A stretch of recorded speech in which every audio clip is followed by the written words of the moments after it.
"Mom, help." Those are the last words sent by 18-year-old North Carolina teenager Giovanni Pelletier to his mother after he disappeared whilst visiting cousins in Florida.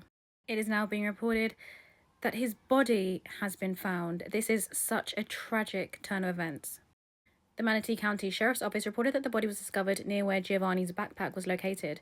The area, a retention pond at the southbound off-ramp of Interstate 75 and SR 70 in Manatee County near Bradenton, had been searched by authorities the first day of search efforts.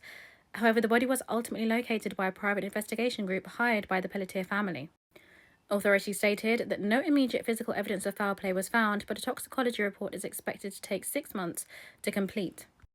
Giovanni travelled to Florida with his mother, her fiancé, and 4 siblings to visit a relative who was completing chemotherapy.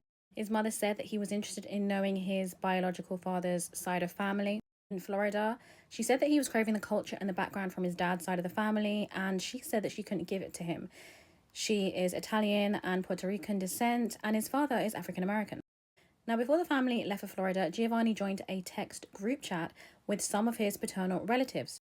He arranged for 3 cousins on his dad's side to pick him up from Englewood, where he was staying with his mom, her fiancé, and siblings. She wasn't sure about him going alone, but then she said she fully trusted her son. The cousins came to collect him around 1:30 a.m. local time, and Bridget, who had been studying for an upcoming pharmacy board exam, was asleep. Within 30 minutes, he texted his mum, and one of the texts included what I started the video with: "Mom, help." He called her at 1:56 a.m. and via FaceTime a minute later and texted her sister and her father asking for help when he couldn't reach her.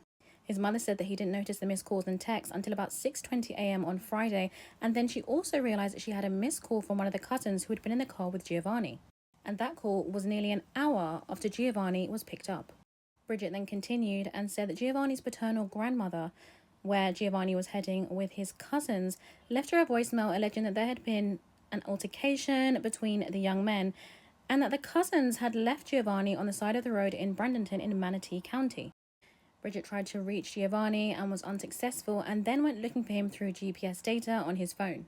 She said, "When I got to where the phone was, his bag had been left on the side of the road. It was his phone in his backpack, and he wouldn't have left that. My son eats, sleeps, showers, and breathes his phone." She then reached the cousin who had called her overnight, and the cousin said that the group took substances with Giovanni after they picked him up, and that Giovanni then began to panic. The cousin also claimed that Giovanni cursed at him, prompting a confrontation on the side of the road, during which Giovanni allegedly pulled out a knife. However, that's different from the statement the Charlotte County Sheriff's Office released, and they said that Giovanni had been travelling north on I-75 with his cousin